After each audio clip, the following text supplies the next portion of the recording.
Ok, bon. Max Holloway, Calvin Kattar ce week-end, énorme combat, je pense qu'on est tous d'accord là-dessus. Nouveau format de vidéo, l'œil du Chris, merci pour la suggestion Antoine, très chouette nom. L'objectif de ces vidéos, ce sera d'analyser les combats qui arrivent, et là en l'occurrence tout premier main event de 2021, au top du top, Max Holloway contre Calvin Kattar.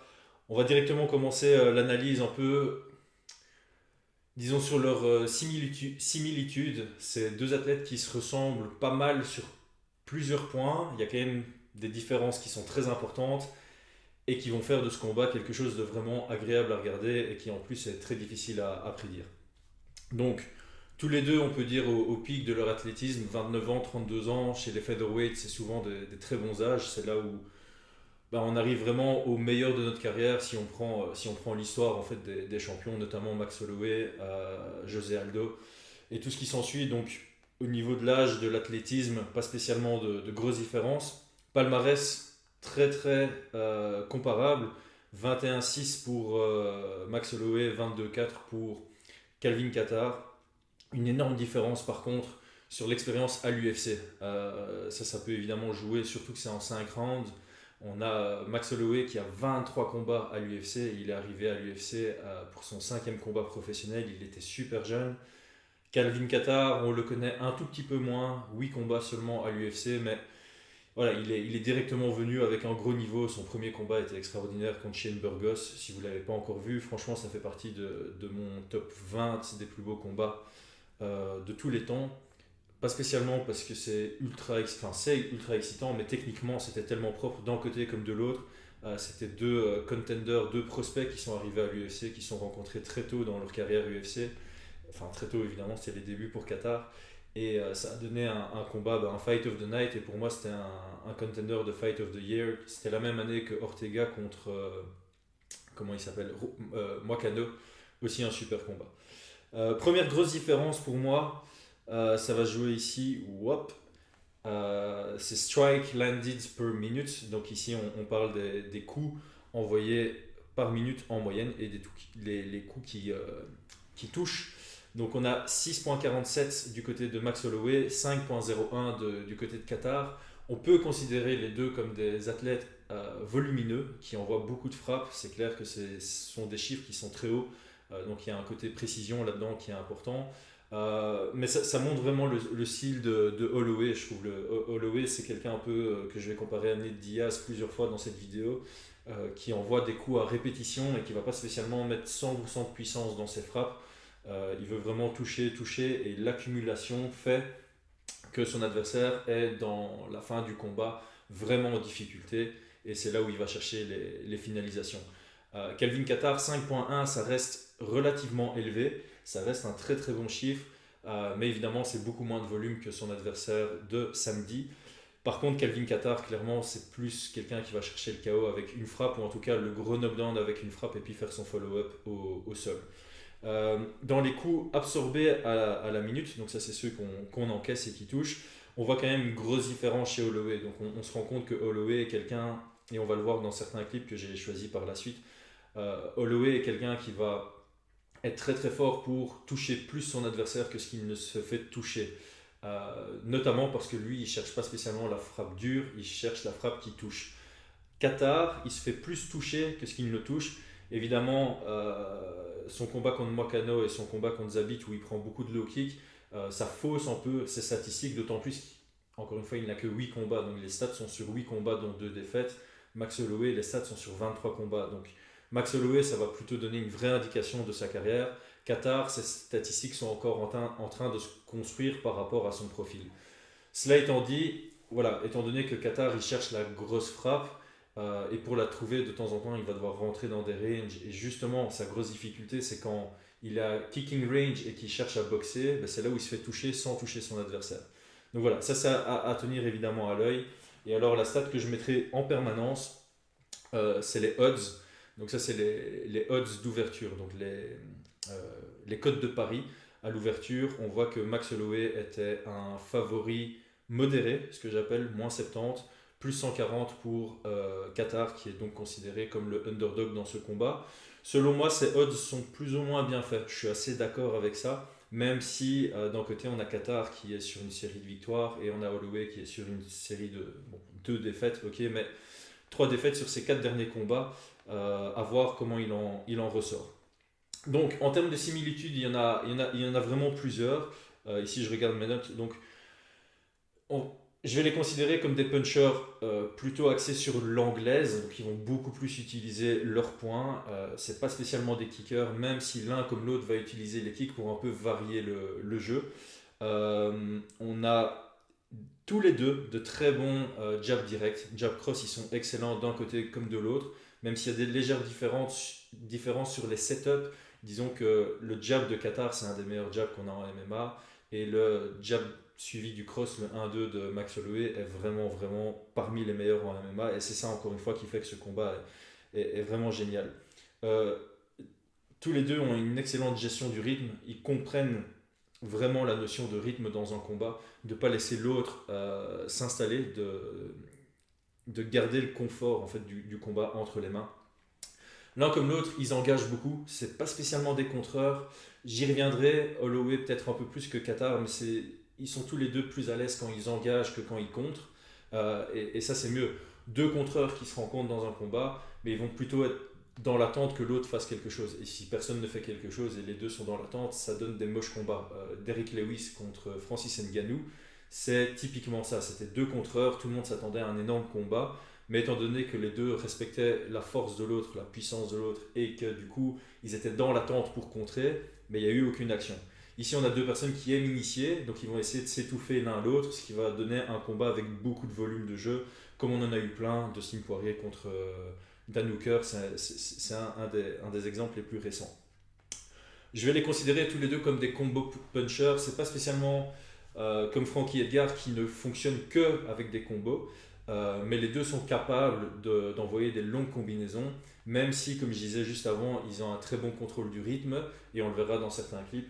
euh, Ça leur arrive souvent de varier, en fait, de faire des single attacks, de faire des feintes, de partir sur des combos, mais le combo punching fait partie vraiment de leur arsenal de combattants. Tous les deux ont besoin d'espace derrière eux pour s'exprimer. Clairement, l'un comme l'autre, et souvent les combattants qui engagent plus que ce qui contre. En contreur, il peut se mettre contre la cage parce qu'il va chercher à contrer de là. Woodley, Thompson, etc. Un gars qui initie, il a besoin d'espace derrière lui parce que si l'autre initie, en général, si tu contres pas, tu as envie de désengager. Et donc, si tu es contre la cage, difficile de désengager à moins que tu aies des bons mouvements latéraux. Et finalement, dans les similitudes positives, il y a l'introspection. On le voit directement. Max Holloway, après sa défaite contre Conor McGregor, c'était quelqu'un de complètement nouveau. Et donc là, justement, 2 défaites contre Volkanovski, même si la deuxième et même la première, c'était fort serré. On peut voir un Max Holloway avec vraiment une version améliorée, qui a fait de l'introspection et qui s'est demandé ce qui n'allait pas dans son style et qui va venir avec une nouvelle version de lui-même qui est encore meilleure que ce qu'on a connu avant. Qatar, il s'est amélioré sur tout. Après chaque défaite, Moicano, sa défaite, c'était notamment à cause des low kicks. On l'a vu maintenant, il commence à checker les low kicks, à punir les low kicks.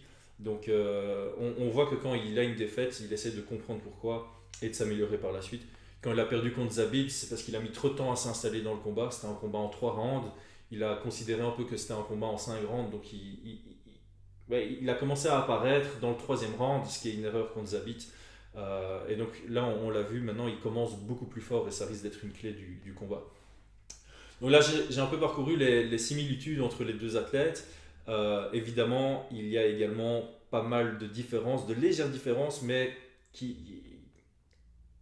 sont très intéressantes parce que c'est là où les facteurs clés de ce combat vont se jouer. Donc d'abord dans la gestion de la distance. Comme je disais, c'est des punchers et surtout en anglaise, donc ils ont besoin d'être au boxing range. Maintenant, quand on est au boxing range en MMA, c'est là où il y a de la castagne, et s'ils sont tous les deux dans le haut du classement, c'est qu'ils ne laissent rien au hasard. Donc l'un comme l'autre, ils vont se mettre à un range intéressant. Donc Max Holloway, c'est plus quelqu'un qui rentre dans le range petit à petit, sans setup, mais une fois qu'il est dedans, c'est là où il commence à délivrer toutes ses frappes. Donc lui, il va vouloir être en permanence au boxing range, mais intelligemment. Calvin Kattar, c'est plus quelqu'un qui va rester un peu plus loin que le kicking range. Donc vraiment le kicking range est 2-3 cm en plus. Et il va faire des entrées dans le boxing range pour envoyer ses frappes, pour envoyer son jab, pour envoyer ses combinaisons et pour faire mal dès qu'il rentre et puis sortir de là. Et c'est pour ça que ça lui a posé problème contre Makano, c'est que rester juste à la sortie du kicking range contre un très bon kicker et surtout un très bon low kicker, ça fait que l'autre peut envoyer ses frappes sans que toi tu ne puisses toucher parce que tu es chaque fois en dehors de la bonne distance pour envoyer tes coups de poing. Donc ça c'est au niveau de la distance. Au niveau des échanges, il y a aussi une grosse différence entre les deux, c'est-à-dire que je trouve que Max Holloway, il aime bien rentrer, initier et rester in the pocket. Donc il aime bien rester à distance de boxe anglaise, il s'en fout, il va envoyer deux trois frappes, il sait que son adversaire va essayer de le contrer, et soit il va encaisser et continuer sa combinaison, soit il va avoir l'œil pour esquiver et continuer sa combinaison. Donc ça, j'illustrerai un peu plus tard, ça sera plus clair. Alors que Qatar, c'est plus du in and out. Il va essayer de rentrer, taper sa frappe ou taper ses deux frappes ou sa combinaison et puis sortir. Mais il ne va pas re-rentrer derrière un contre de son adversaire. Donc là, au niveau du rythme, ça peut beaucoup jouer. Grosse différence entre les deux, évidemment, j'en ai déjà parlé, c'est la façon de finaliser les combats. Donc Max Holloway, c'est plus le surménage, l'accumulation de coups un peu à la Diaz, alors que Qatar, il va quand même envoyer des lourdes frappes. On ne l'a pas encore vu mettre un réel one-punch knockout où il peut faire un walkout après, mais en tout cas, quand il met un knockdown, l'autre est bien sonné et la finalisation est facile. Il a finalisé Fishgold, Stephens, Ricardo Lamas au sol après un gros knockdown et on voit qu'il a une vraie puissance dans son direct. Dernière chose qu'ils font tous les deux, mais pour laquelle il y a une différence, c'est le switch. Donc Max Holloway il va plutôt switcher dans une combinaison. Il va passer de gaucher à droitier pour rectifier l'angle et pour pouvoir continuer sa combinaison, que ce soit proactivement ou réactivement, on va le voir aussi. Qatar, c'est plutôt passif. Il va passer de gaucher à droitier quand il est à distance pour changer la dynamique rapidement et puis il va 95% ou 95% du temps pour les Français, il va rester en droitier. Donc voilà, ça c'est un peu pour faire le layout de la base de ce combat en une douzaine de minutes. J'essaie d'être assez complet dans ces analyses, hein. C'est vraiment fait pour ceux qui sont fans des détails en MMA. Donc là, on va passer au clip et on va commencer par Calvin Kattar. Je vais vous demander un peu d'indulgence sur plusieurs niveaux. C'est la première fois que je fais une vidéo de ce type-là. C'est la première fois que je vais utiliser mon petit bic pour les analyses. Donc on est parti. Donc ici, ce qui est vraiment intéressant, c'est les déplacements de Kattar. Donc Kattar se déplace pour être tout le temps juste en dehors du kicking range. Donc ici, la distance qu'il y a entre deux, ça ne permet pas ni à l'un ni à l'autre, évidemment, d'envoyer des frappes en anglaise. Ça pourrait éventuellement, sans faire de step vers l'avant, envoyer un kick, ça pourrait toucher, mais on est vraiment à la limite. C'est ça que j'entends par juste en dehors du kicking range. Ok, donc ici c'est... Hop. Là, cette distance est vraiment intéressante et ici on a un jeu de fin du côté de Kattar qui est au top. Et voilà, j'ai fait une vidéo là-dessus. Mais sa façon de rentrer, donc là il est vraiment au kicking range, hein. On voit son bras est tendu et il a encore un bel espace avant de pouvoir toucher la tête de son adversaire. Ce qui est très intéressant ici, c'est vraiment son pied avant qui va faire un hidden step. J'ai fait une vidéo là-dessus, je vais la mettre en lien. Et il faut vraiment faire attention à comment il avance ce pied pour rentrer dans le range et envoyer son superbe 3-2. Ok, donc ici je vais le mettre au ralenti en fait, je vais le mettre en demi-vitesse. Voilà, ici c'est un super step-in, ça lui permet d'être à distance. Et comme je le disais, énorme knockdown et il vient finaliser juste après. On va montrer un exemple ici sans knockdown. Hop, donc avant sa combinaison, on voit son pied ici. Et je vais d'ailleurs laisser la marque pour qu'on voit à l'envoi de son jab. Donc son pied est ici, il va envoyer son 1-2. Regardez à quel point il transfère son poids vers l'avant. Et cette distance-là, ça lui permet vraiment d'aller toucher avec son direct, alors qu'en début de combinaison, il était trop loin pour ça. Donc ça, c'est vraiment super beau. Et puis ici, on voit grosse pression, il reste à distance. Là, il y a eu un petit échange où c'est assez rare de voir Kattar faire ça, mais on voit que dans sa combinaison, on a... Ça, c'est très beau, hein. Donc ici, on a Stephens qui essaie de contrer, esquive, et puis on reste à distance pour de nouveau envoyer ce jab direct. Vraiment très beau travail de la part de Kattar. Et puis de nouveau, cette pression. Alors pour rester à distance, comme je le disais, il est juste en dehors du kicking range. il utilise énormément ce front kick dans tous ses combats pour s'assurer qu'il est à bonne distance et créer même un peu d'espace derrière lui quand il est contre la cage. Il l'envoie au corps, à la tête, et d'ailleurs quand il l'envoie à la tête, on voit que voilà, Ricardo Lamos prend peur et il donne 1 mètre d'avantage à Calvin Kattar. Donc ça, c'est pas un détail qui va faire un gros changement dans le combat, mais c'est juste un élément que Kattar utilise pour s'assurer qu'il est à bonne distance, pour calculer, jauger où se trouve son kicking range. Et ça lui permet de calculer quel pas il va devoir faire pour venir envoyer son classique jab direct.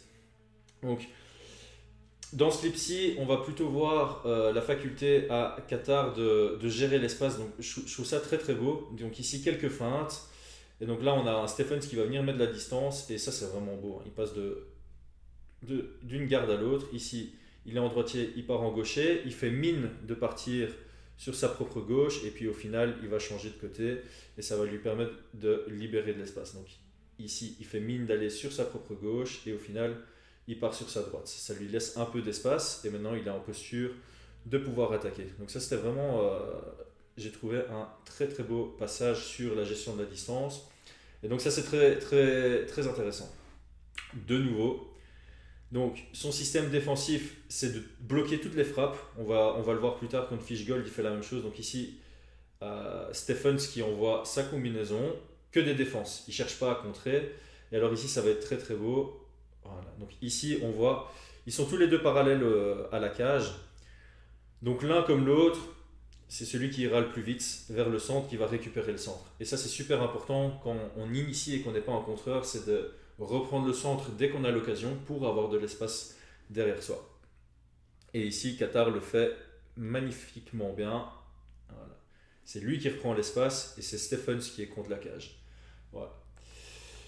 Finalement, voilà, comme je disais, Kattar, après son combat contre Moicano, il avait des problèmes sur les low kicks. Qu'est-ce qu'il a fait? Il a adapté son jeu. Maintenant, il check les low kicks. Regardez ce magnifique jab. Et puis cette pression, il reste à la bonne distance, juste en dehors du kicking range.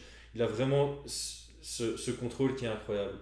Donc, une fois qu'il est bien installé dans son combat, c'est là où il va commencer à envoyer des combinaisons. Et donc ici, je vais juste montrer la séquence. Je la trouve très belle. Jab au corps, jab à la tête, combinaison de 4 coups. De nouveau, combinaison de 3 coups ici. Petite feinte, on re-rentre dans le range, combinaison de 2 coups, jab, jab. C'est vraiment du très très bon travail sur le rythme. Jeremy Stephens, il ne sait pas trop ce qui va arriver. Est-ce que c'est une frappe? Est-ce que c'est une feinte que je peux contrer? Est-ce que c'est une combinaison? C'est un vrai mindfuck quand on est dans un combat et surtout quand l'autre commence à prendre l'ascendant. Donc à ce moment-ci du combat, Kattar commençait à vraiment prendre l'ascendant et il a continué à le prendre davantage justement avec cette gestion du rythme qui était juste magnifique. Et donc là, passage en gaucher, c'est ce que je disais. Donc on est dans un... Là, il n'y a plus d'envoi depuis 2 secondes. Hop, il passe en gaucher. Et puis là, il vient travailler sur 2 frappes, si je me souviens bien. 1 frappe, 2 frappes, 3 frappes. Ouais, 3 frappes. J'ai pas envie de parler du clinch parce que, à mon avis, il y en aura très peu. Mais ici, très très beau frame. Du côté de Kattar, c'était vraiment super beau. Donc ici, voilà, le frame pour casser la distance. Et après, il va s'en aller par là. Donc ça, l'un comme l'autre, encore une fois, il y a vraiment tellement de similitudes entre deux. Max Holloway comme Calvin Kattar, ils ont une tellement bonne gestion de la distance qu'ils savent facilement sprawl et désengager sur les tentatives d'amener au sol. Mais une fois qu'ils sont au clinch contre la cage, ils ont un super bon framing. Donc le frame, c'est vraiment l'avant-bras qui passe ici devant pour créer de la distance. Et le underhook que Stephens a ici, c'est pas du tout suffisant que pour maintenir le contrôle à la cage. Et ça va permettre à... On l'a pas dans le clip, mais ça permet vraiment à Kattar de sortir du clinch et de reprendre un combat à distance, pied-point, ce qui est sa zone de confort. Donc ici, voilà, une fois qu'il est bien installé, de nouveau, ce step-in 1-2, le knockdown et puis le finish facile. J'étais obligé de le montrer. Et puis on va de nouveau avoir ce step-in ici contre Stephens, sauf qu'il envoie un coude à la place, gros knockdown et il vient finaliser ici au sol. Donc, voilà, comme je dis... beaucoup de bonnes choses du côté de Calvin Kattar. Les clips que j'ai montrés ici le montrent clairement. On va passer à une analyse de Max Holloway. Il y a peut-être moins de séquences. La première, c'est vraiment une séquence sur le rythme, comme je disais. Donc ici, Ortega vient d'essayer d'engager. Max Holloway désengage. Ok. Là, 3 frappes. Ça touche pas, mais peu importe. Il a envoyé 3 frappes. Ok, ici, il envoie un petit crochet, un petit direct au corps en contre, donc il y a un contre. Première fois de cette séquence que Ortega essaye d'engager, Max désengage. Ensuite, lui envoie une combinaison de 3 coups. Ici, il vient contrer avec une single attaque au lieu de désengager. Donc là, déjà dans la tête de Ortega, c'est compliqué. Chaque fois que lui essaye d'envoyer une combinaison, il ne sait pas. Est-ce que Max Holloway va désengager? Est-ce qu'il va me contrer? Ensuite, Max reprend sa distance. Il joue un peu. Fin de jab. Ici, low kick en contre. Donc il a contré en anglaise au corps. Maintenant, il contre avec un kick à la jambe sur Ortega. Donc sur une séquence, 3 fois Ortega essaie d'engager, 3 fois Max réagit de manière différente. Très difficile de lire les intentions de Max. Ici, de nouveau, une attaque en 3 frappes, ça touche, il est à bonne distance. Hop, feinte, puis une attaque. Une attaque en contre de nouveau à la tête, cette fois-ci avec son direct. Ici, il désengage et il sort sur un angle. Donc ça, c'est peut-être intéressant, c'est un des défauts de Max. On va peut-être le remettre.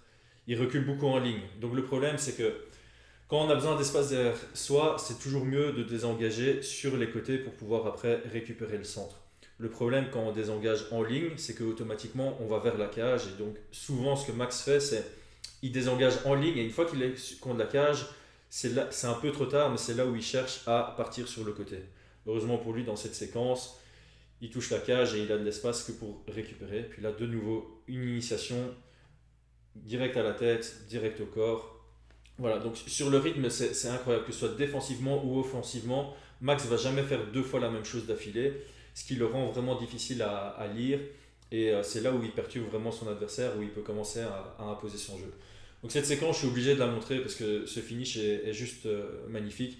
Jab cross, il voit que ça passe, il recule au cas où il y a un contre qui vient de José Aldo. Le contre ne vient pas, réactivité au top, il y a une fraction de seconde au moment où il réalise qu'il n'y a pas de contre et il peut réattaquer sur un deuxième jab direct. Donc ici, son premier, il faut être rapide. Hein. Jab direct, jab direct. Double jab direct, ça marque le knockdown. Et puis ici, il va mettre beaucoup plus de temps à finaliser. Mais voilà, ça il faut faire vraiment très attention à Max Holloway, c'est qu'une fois qu'il a la lecture de la distance, quasi rien peut lui arriver. Une fois qu'il a cette lecture, il sait quand il peut frapper, il sait où il peut frapper, il sait comment et à quel moment son adversaire va contrer, et c'est là où il commence à exceller. Donc ici, ça c'est juste pour revenir sur le fait que c'est un combo fighter. Ici, il met la pression, voilà, grosse combinaison, et c'est ça que je voulais dire. Il est en pleine combinaison. Dustin Poirier essaye d'envoyer un crochet en contre. Regardez l'esquive, hein, vraiment très précis, esquive. Et il revient par derrière. Et là, il passe de droitier à gaucher. Maintenant, il est en gaucher. De nouveau, une esquive sur une frappe. Il continue à envoyer. Et comme je dis, hein, c'est pas des frappes à 100%. Mais il touche, il touche, il touche. La combinaison est super longue. Il voit les contres venir. Il esquive, il revient par derrière. Et donc ici, dernier clip pour illustrer les switches. Donc là, on va le voir au ralenti. Il est dans une combinaison. Frankie Edgar va changer d'angle. Et là, vous voyez, Max Holloway, il est en gaucher maintenant. Donc début de combinaison. Ici, il est en droitier. Frankie Edgar part par là, de son côté ouvert. Et donc simplement, Max Holloway qui, pour l'instant, regarde par là. Il va devoir pouvoir attaquer par là. Et la meilleure solution pour lui, c'est de passer en gaucher. Et il le fait de manière tellement fluide, ça se voit à peine. Hein. Donc ici, il est en droitier. Hop. Et là, il est déjà en gaucher, en train d'envoyer son crochet. Il y a eu une demi-seconde qui s'est passée entre les deux. Et il est déjà en train de partir et son crochet touche en plus. On voit d'ailleurs le visage de Max Holloway. Hein. C'était assez intéressant. Le visage de Frankie Edgar, excusez-moi. La vidéo est longue. Hein. Bon, on en arrive au game plan. Donc ici, on a vu beaucoup de similitudes, des différences intéressantes entre les deux. Maintenant, quel est le game plan? Moi, j'ai toujours dit, pour faire très simple, quand on fait un game plan, on a envie d'être... Il faut se connaître soi et il faut bien connaître son adversaire. Le but, évidemment, c'est d'être dans sa propre zone de confort à nous et de faire en sorte que l'adversaire soit dans sa zone d'effort. Ici, clairement, zone d'effort pour l'un comme pour l'autre, c'est d'être deux à la cage, de suffoquer un peu la pression et le volume de l'adversaire. Ça, c'est des situations qui n'aiment évidemment pas. Petite note, Qatar est légèrement plus grand et a une meilleure allonge que Max Holloway. Donc ça, c'est une petite note qui est intéressante par rapport à la distance. C'est-à-dire que Max Holloway va devoir rentrer dans la distance d'anglaise de Qatar et il sera déjà dans la distance de confort de Kattar avant que lui ne soit dans sa propre distance. Donc ça c'est une petite note intéressante parce que Max Holloway contre des plus grands que lui, c'est là où il a le plus de mal, même si Volkanovski c'était sa dernière difficulté. Et il y avait une grosse différence d'allonge à son avantage ici.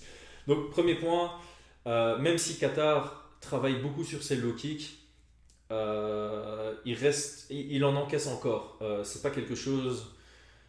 Quand on a un gros défaut comme celui-là, on le travaille pas. C'est pas en 2 ans qu'on devient un expert et que c'est impossible de nous mettre des low kicks. Donc clairement, je pense que les low kicks face à quelqu'un qui a un bon jab, c'est toujours utile parce que pour envoyer un jab, obligatoirement, la jambe avant est disponible pour un low kick. C'est automatique. Tu sais pas envoyer un jab sans avoir ta jambe avant en appui. Ce qui veut dire qu'à chaque fois que Kattar va vouloir placer ses jabs, le low kick sera disponible. D'ailleurs, ça va dans un sens comme dans l'autre. Hein. Max Holloway, quand il veut envoyer son 1-2 ou son jab, ben, sa jambe avant est disponible. Volkanovski a vraiment bien exploité ça. Par contre, Kattar, on l'a rarement vu envoyer des low kicks en contre. Max Holloway, beaucoup plus. Donc ici, on va le voir.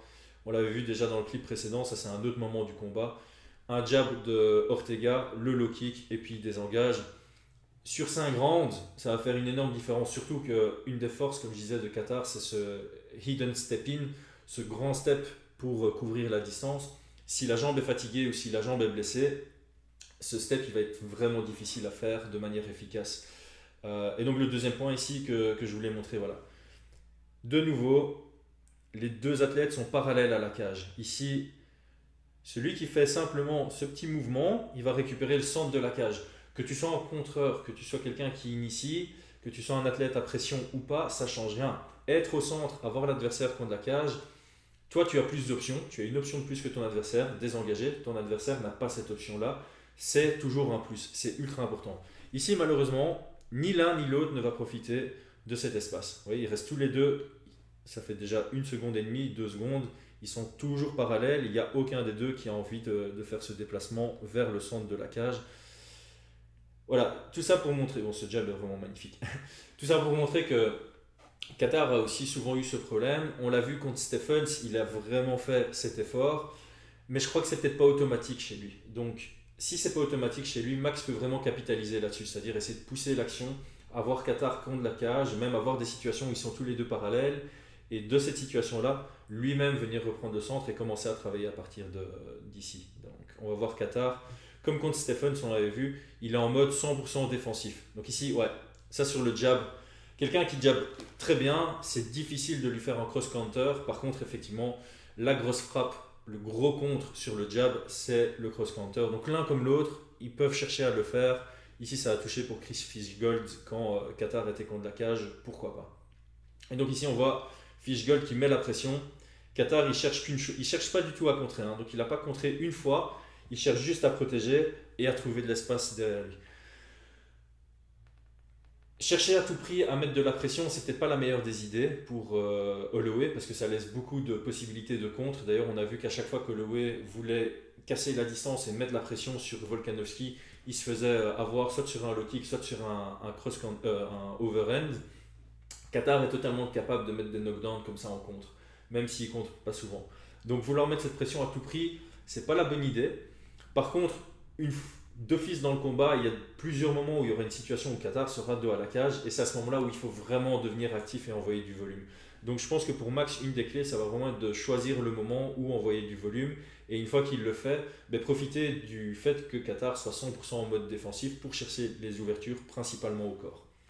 Donc ça c'est pour le game plan pour moi de Max Holloway, ça va vraiment se jouer sur ces points-là. Pour Kattar, pour moi, le plus gros point, vraiment, c'est de commencer dur, de commencer directement. C'est ce que Volkanovski a fait contre Holloway, c'est ce que Dustin Poirier a fait contre Holloway.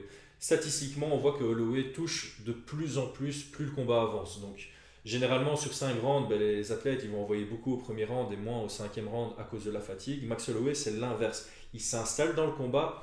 Les 2-3 premières minutes, il fait quasi rien et il essaie de comprendre la distance et tout ce qui s'ensuit. Et puis, une fois qu'il a la distance, là, il commence à envoyer de plus en plus dans le combat. Volkanovski, il n'a pas laissé Max Holloway s'installer dans le combat. Il a directement mis la pression. Et c'est là où il a pris vraiment le combat en main. Et je pense que Qatar, il a travaillé sur ça justement depuis sa défaite contre Zabit. Il est capable de commencer très fort dès le début et je pense que contre Max Holloway, il va devoir le faire justement pour prendre l'ascendant dès le début et prendre la main sur le rythme. Parce que le rythme, l'un comme l'autre, on a besoin pour briller. Donc vraiment, voilà, ici de nouveau, hein, on voit Max qui recule en ligne. Bon là, il s'est fait toucher, mais on voit qu'il recule en ligne et du coup, il est contre la cage. Et une fois qu'il est contre la cage, même s'il essaye de contrer, c'est là où on le touche le plus facilement. Vraiment là, on a une combinaison de dingue de Sim Poirier, mais il y a beaucoup de touches et on voit que quand il est sous pression contre la cage, Max Holloway a du mal à trouver ses ouvertures et lui aussi cherche l'espace. Encore une fois, petite différence avec Qatar. Qatar, il est 100% défensif. Holloway, il cherche à contrer, mais ses contres, comme il recule, il n'y a aucune force dedans, donc on peut se faire toucher par ça. Et en fait, en voulant contrer, il s'ouvre évidemment. Qatar, il est vraiment bien fermé, donc c'est difficile de trouver les ouvertures. Mais il contre pas, donc on peut mettre encore plus de frappe dans les combinaisons quand il est sous pression. Max Holloway, il cherche à contrer, mais les contres sont pas forts. Mais du coup, au moment où il contre, il y a d'office une ouverture quelque part, et Qatar peut clairement capitaliser là-dessus. Donc pour Qatar, il s'est vraiment touché pas mal de fois. Donc pour Qatar, commencer fort, clairement. Euh, J'irais, il devra souvent désengager, donc lui non plus, il va pas devoir mettre la pression, ça représente trop de risques. Par contre, il va devoir essayer de désengager pour pas donner le rythme à Holloway et toujours garder de l'espace derrière lui. Et évidemment, forcer à ce que Holloway recule en ligne. Donc les front kicks, ça peut faire en sorte que Holloway recule en ligne. Il avance, il refait un front kick, Holloway recule en ligne, il est près de la cage, et puis c'est là où il peut faire son step-in et commencer à travailler ses combinaisons. Donc voilà, les gars, c'est à peu près tout. J'espère que le combat vous plaît autant qu'à moi. En tout cas, moi j'ai trop hâte de le voir. Sur papier, c'est magnifique, très difficile à prédire. Je comprends les odds, je donnerais un léger avantage à Max Holloway pour l'expérience en 5 rounds, pour l'expérience contre des gros combattants. Maintenant, avec le bon game plan, je vois clairement un chemin vers la victoire pour Calvin Kattar, surtout s'il commence tôt. Euh, mais bon, allez, je dirais que si moi je devais faire les odds, j'aurais mis plutôt Max Holloway en très léger favori et Kattar en très léger underdog. J'aurais plutôt fait un. Disons que s'ils combattent 100 fois, parce que c'est comme ça que moi je fais mes pronostics, s'ils combattent 100 fois, Holloway s'impose 55 fois et Kattar s'impose 45 fois. Pour moi, c'est ça le range, alors que les opening odds, ça indiquait plutôt un 63-37 en termes de pourcentage. Donc pour moi, ça a commencé trop à l'avantage de Max et trop au désavantage évidemment de Qatar. Pour moi, c'est un peu plus serré que ce que les odds disaient au début. Mais Max Holloway reste le favori. En tout cas, ceux qui gagnent, c'est clairement les fans. Merci d'avoir suivi la vidéo jusqu'au bout si vous êtes arrivé jusque-là. Je vous souhaite beaucoup de plaisir à regarder ce combat. Pour les Belges, je vous invite à regarder ça sur Eleven Sports. Ce sera moi qui vais commenter. D'ailleurs, la carte est vraiment belle. Le Common Event, c'est le combat que je voulais voir en 2015. Il arrive en 2021, c'est un peu dommage. Donc Matt Brand contre Carlos Condit. Ça va rester fun. Ce sera pas aussi fun que si c'était arrivé en 2015, mais ça va être un très beau combat. De tête, je sais plus trop ce qu'il y a d'autre. Je sais qu'en sous-carte, on a Phil House contre le français Nassourdine. Ça va être un super combat aussi. Donc même la carte préliminaire est très chouette. Donc profitez-en. Merci à tous. Donnez-moi un feedback sur le format de vidéo. Et nous, on se retrouve la semaine prochaine pour le même type de vidéo sur Conor McGregor contre Dustin Poirier. Bonne journée, bonne soirée, bonne matinée, peu importe. Ça dépend de quand vous avez regardé la vidéo. Ciao, ciao les gars.